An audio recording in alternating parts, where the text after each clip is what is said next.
sueño de las dos banderas. Pasado atrás y corazón delante.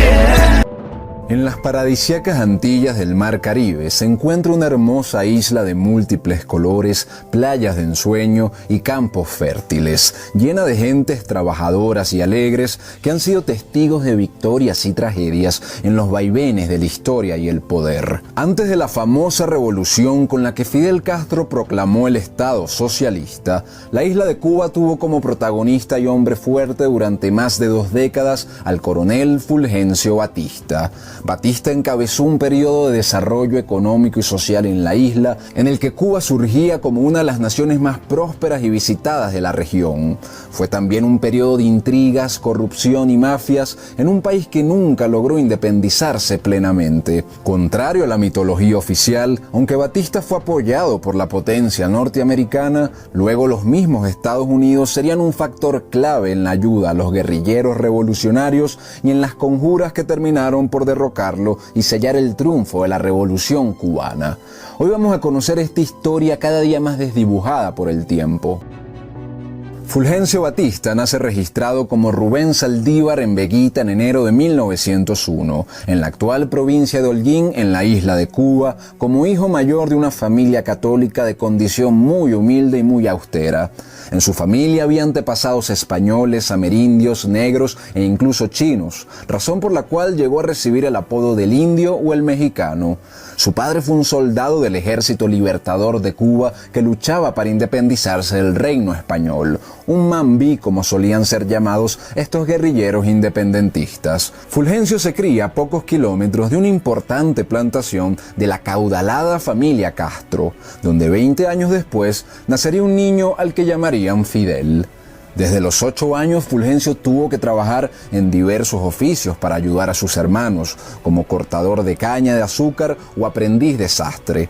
De escasa educación formal, a los 15 años quedó huérfano de su madre y se escapa de la casa, viviendo por varios años prácticamente en la indigencia. Más allá de esto, Fulgencio era un lector entusiasta y tenía una forma de expresarse muy carismática y elocuente. Pero antes de seguir con la vida de Batista, es necesario hacer mención a la vida de Cuba. Desde mediados del siglo XIX, fueron diversos los grupos en Cuba que se rebelaron sin éxito para independizarse de la corona española. En 1898, tras 3 años de guerra entre los independentistas cubanos y las tropas leales a la corona, el acorazado estadounidense Maine explota en extrañas circunstancias y los Estados Unidos, que se consolidaban como la potencia hegemónica del hemisferio, atribuyen la culpa a los españoles y le declaran la guerra a España. Estados Unidos derrota a los españoles en Cuba y recibe el control de la isla. Los norteamericanos ocupan militarmente la isla y empiezan negociaciones con los independentistas cubanos. En 1900, por convocatoria del gobierno militar en Cuba, bajo mando estadounidense, se elige una asamblea constituyente que aprueba una nueva constitución cubana que establece un régimen republicano liberal.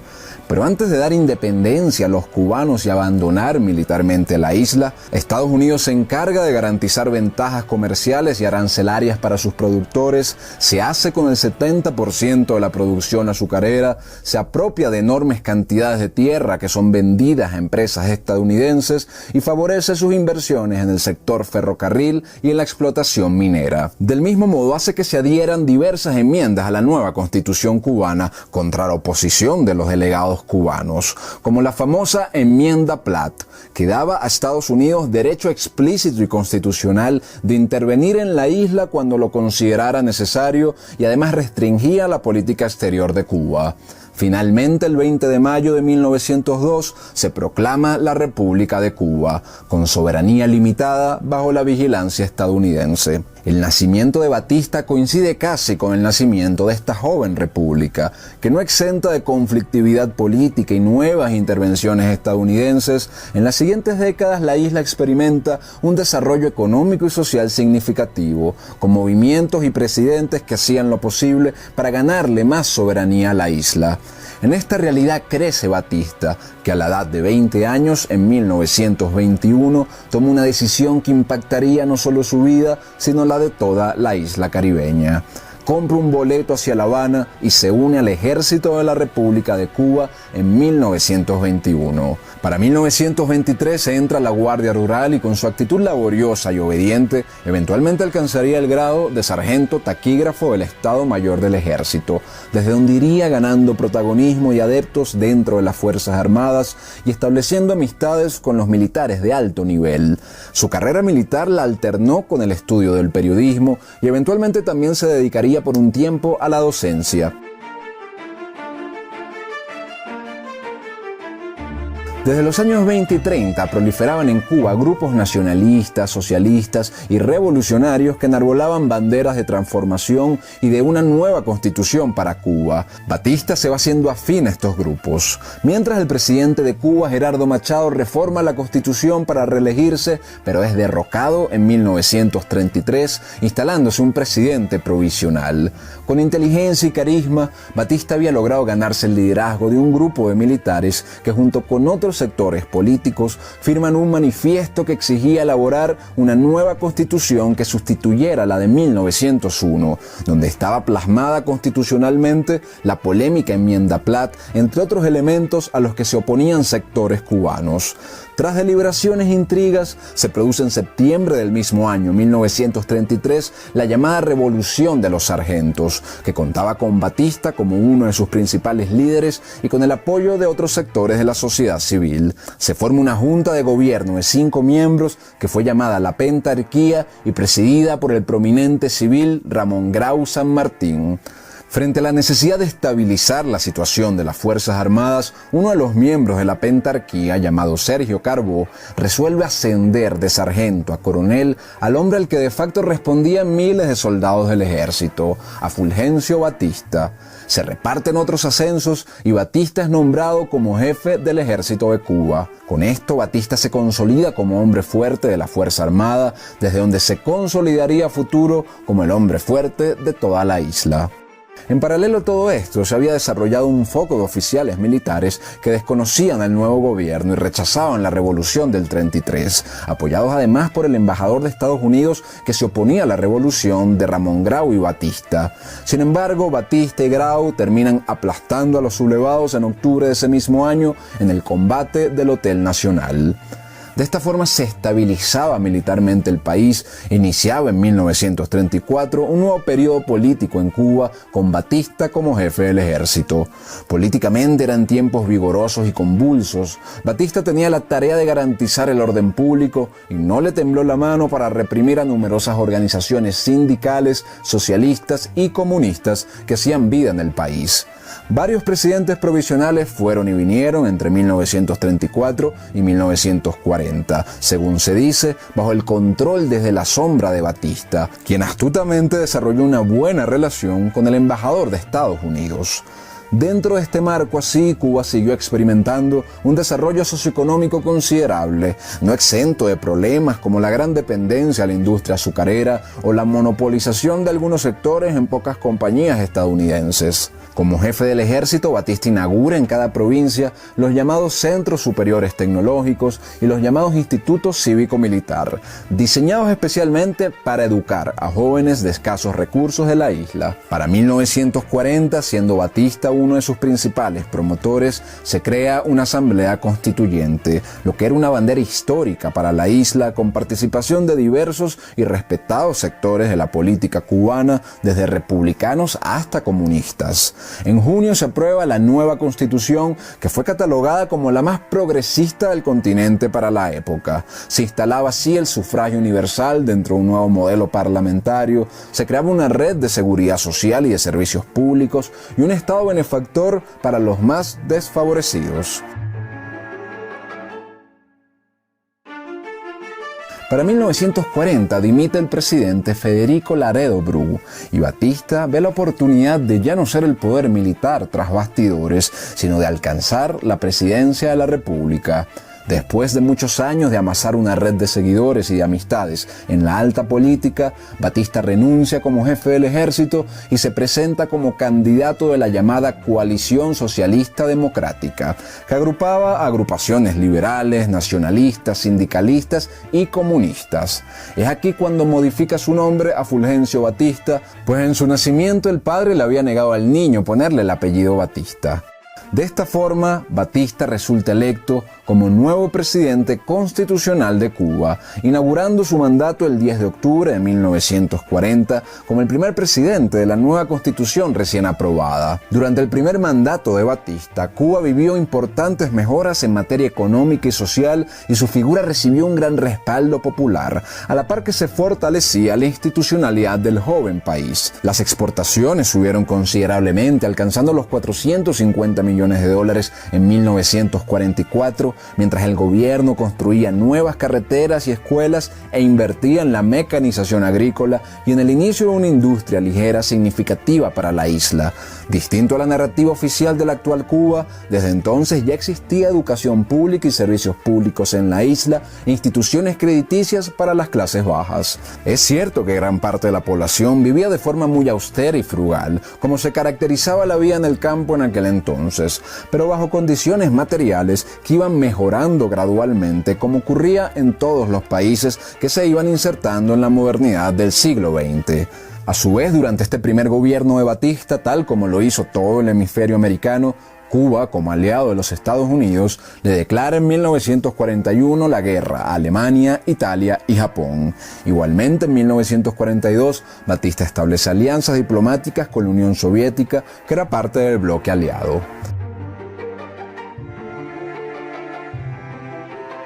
Para 1944, tal como estipulaba la Constitución, se convocan nuevas elecciones en las que fue electo el presidente Ramón Grau San Martín. Luego de que perdiera el candidato oficial de Batista, su facción pasa a la oposición, cuestión que el embajador estadounidense denunciaría diciendo que Batista estaba provocando problemas al presidente Grau. En un entorno de hostilidades y amenazas, Batista se va al exilio a los Estados Unidos, donde decía sentirse más seguro. Batista se divorcia de su esposa Elisa y se casa con Marta Fernández en 1945.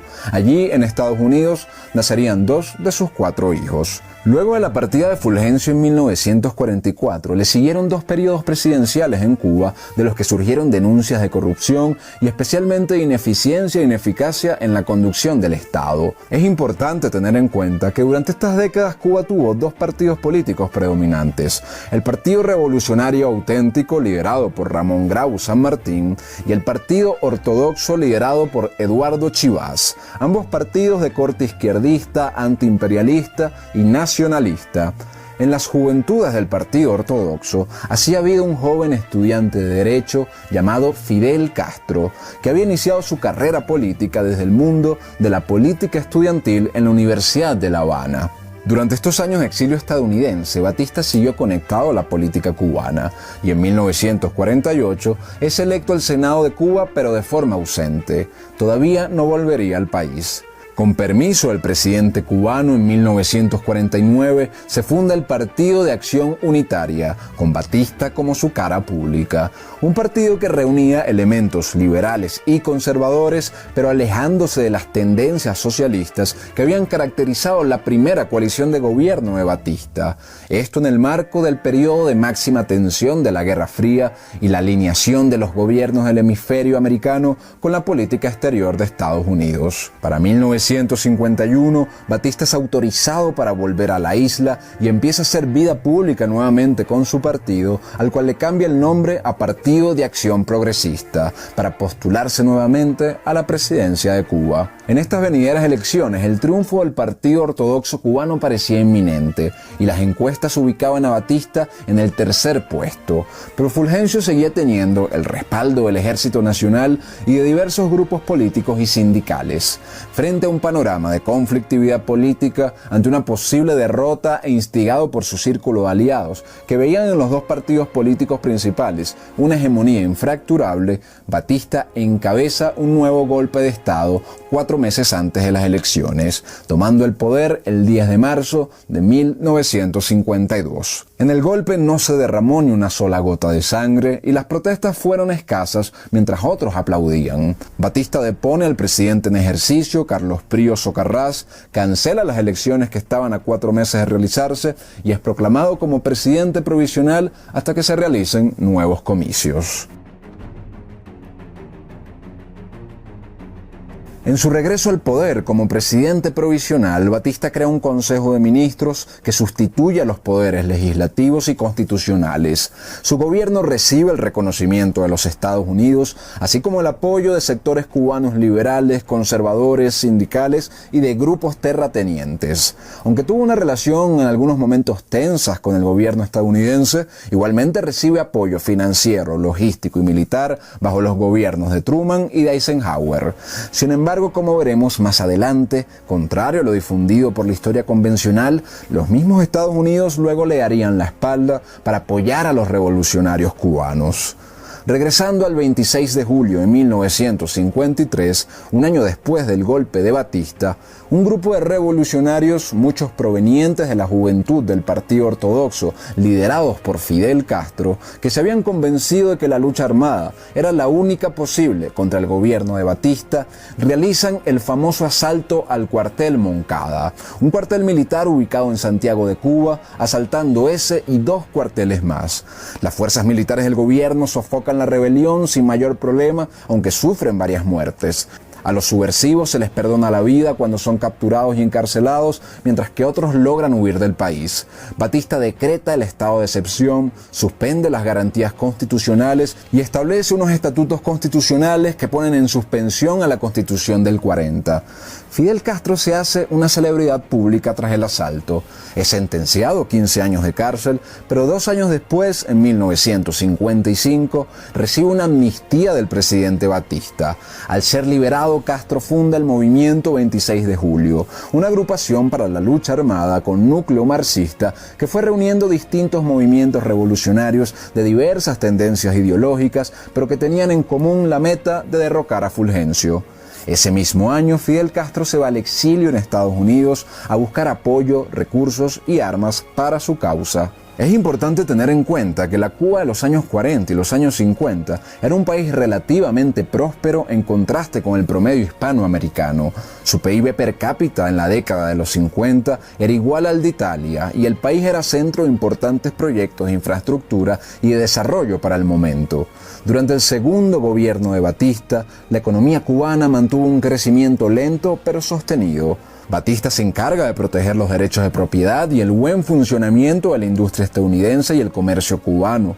Los salarios de los trabajadores cubanos del sector industrial aumentan significativamente, aunque se deterioran en otros sectores. Para 1958, Cuba tenía el 8º salario industrial más alto del mundo según la Organización Internacional del Trabajo.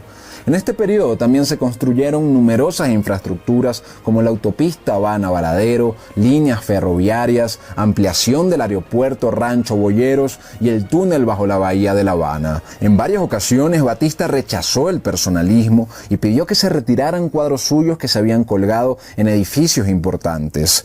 Por otro lado, buena parte de la población, especialmente en el campo, seguía viviendo de forma muy modesta y precaria. Se registraba 1/3 de la población bajo el umbral de pobreza, aunque con estándares materiales que seguían mejorando lentamente en relación con los años anteriores. Al mismo tiempo, hubo un aumento del desempleo crónico que llegó a rondar el 15% y más de la mitad de la población tenía problemas para acceder a agua potable, servicios eléctricos y viviendas con buenas condiciones sanitarias. Igualmente, las reservas monetarias cayeron de 448 millones en 1952 a 373 millones en 1958, y para el año 58 el déficit presupuestario alcanzaba los $800 millones.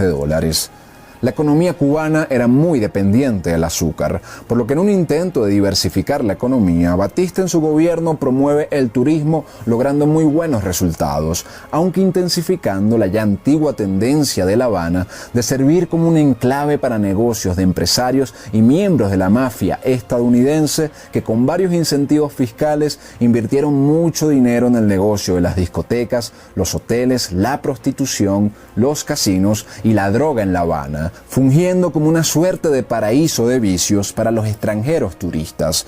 Reconocidos son los nombres de los capos Meyer Lansky y Lucky Luciano, entre aquellos que establecieron relaciones comerciales jugosas con el presidente Batista. La Habana llegó a ser conocida como Las Vegas Latina. Durante este periodo también surgen numerosas protestas de movimientos estudiantiles, sindicales y socialistas que fueron reprimidos numerosas veces en nombre del orden público. Cuando la oposición incurre en la lucha armada, se retoma la ejecución como método de castigo gubernamental, mientras se aplicaban restricciones a los medios de comunicación. Un año después del golpe de Estado, Batista convoca unas elecciones para el 1 de noviembre de 1954. Batista sería candidato a una coalición entre su partido, el de Acción Progresista, y el partido Unión Radical y el Partido Liberal. En la oposición se debate si participar o boicotear las elecciones. El expresidente Ramón Grau se retira pocos días antes de las elecciones, denunciando el uso de medidas fraudulentas. Con una participación del 52% de la población, Batista gana cómodamente las elecciones y hace toma de posesión el 24 de febrero de 1955, restableciendo las garantías constitucionales y la vigencia de la Constitución de 1940. En simultáneo, en 1955, en Estados Unidos Fidel Castro es recibido en la sede del Consejo de Relaciones Exteriores, la agrupación de investigación y cabildeo más poderosa de los Estados Unidos, presidida por el magnate David Rockefeller. El maestro de ceremonia de esta reunión sería el agente William Wieland. Esta será una entre otras reuniones clave que brindarían el apoyo político y financiero necesario para la expedición que estaba preparando Fidel Castro para derrocar a Fulgencio Batista. No en vano, Nelson Rockefeller, otro magnate de la familia y futuro vicepresidente de los Estados Unidos, expresaría en 1958 sus buenos deseos por el triunfo de la Revolución cubana. Pero esta es una historia para otro video. En los años 1955 y 1956, entre denuncias de corrupción contra Batista, la situación política se empieza a agitar tras diferentes protestas estudiantiles y el surgimiento de grupos armados como el Movimiento 26 de Julio.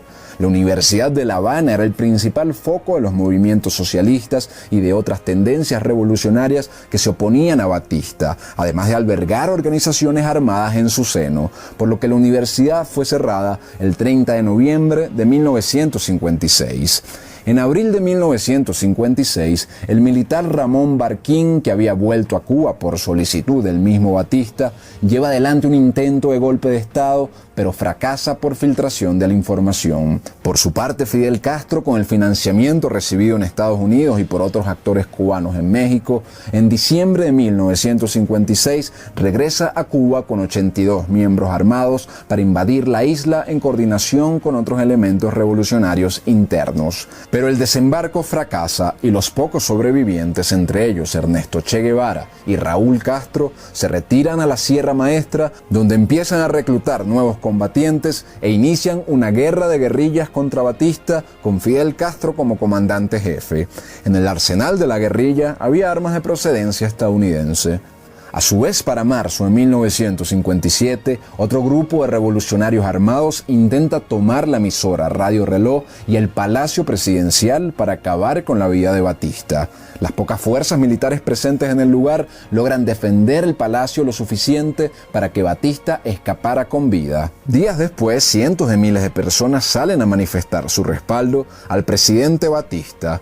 Luego del intento de golpe, Batista hace una depuración interna de las Fuerzas Armadas, pero esto termina debilitando la cohesión interna de la misma. Generales como Eulogio Cantillo seguirían conspirando contra él.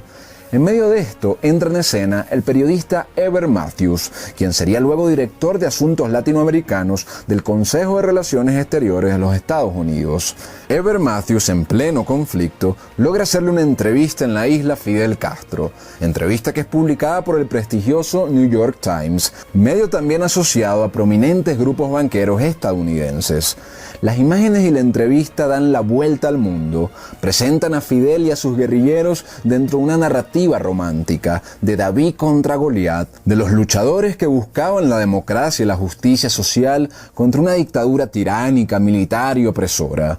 Gracias a este trabajo de prensa, Fidel y la causa guerrillera se convierten en fenómenos mundiales con apoyo de la opinión pública internacional. En medio de las protestas internas y externas y la guerra de guerrillas, después de haber sido su aliado durante su mandato, en marzo de 1958, Estados Unidos anuncia que dejaría de venderle armas al gobierno de Batista. Meses después de esto, Estados Unidos redobla la presión contra Batista y decreta un embargo de armas contra el gobierno cubano. Mientras, los diplomáticos estadounidenses en la isla le hacen saber a Batista que su tiempo se acaba y que pronto debe irse del cargo. En simultáneo se generan diferencias entre varios generales de las Fuerzas Armadas y el presidente Batista debido a desacuerdos respecto a la planificación militar y las operaciones del ejército para combatir a las guerrillas. Esto sumado a los generales que empiezan a cambiarse de bando y conjurar contra el presidente. El 24 de mayo de 1958, Batista envía 17 batallones contra los rebeldes guerrilleros en la Operación Verano, pero los revolucionarios logran resistir a los ataques y seguir en su avance. Con la llegada del fin del periodo presidencial, Batista convoca nuevas elecciones para 1958 y postula a su propio candidato oficial.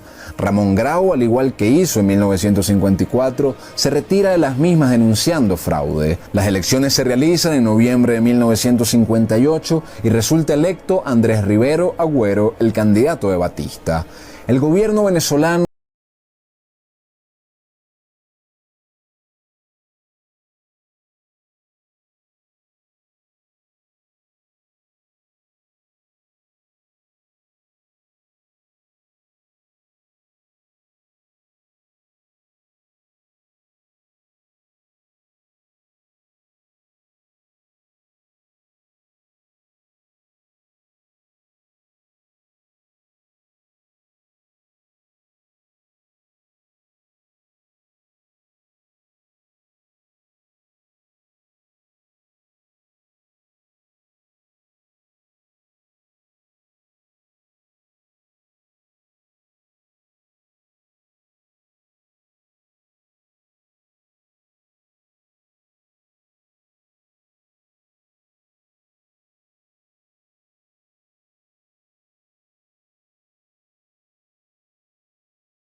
protección del primer ministro Antonio de Oliveira Salazar.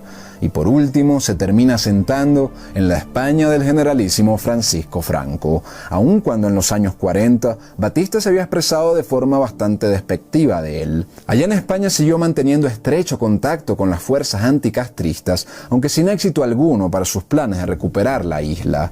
En 1973, Fulgencio Batista, protagonista del devenir cubano durante 2 décadas, muere de un infarto en la localidad de Marbella. Sus restos reposarían en el cementerio de San Isidro en Madrid, junto a su segunda esposa. Con Batista terminaría de morir una generación de cubanos desplazados, que con sus luces y sombras construyeron una Cuba muy distinta a la Cuba de hoy. Después de más de 60 años de la revolución en el poder, son pocos los cubanos todavía vivos que experimentaron en su propia piel esta época republicana, parte de una historia que se ha ido desdibujando, pero que se niega a morir. Pero de frente dispuesto a atravesar el continente.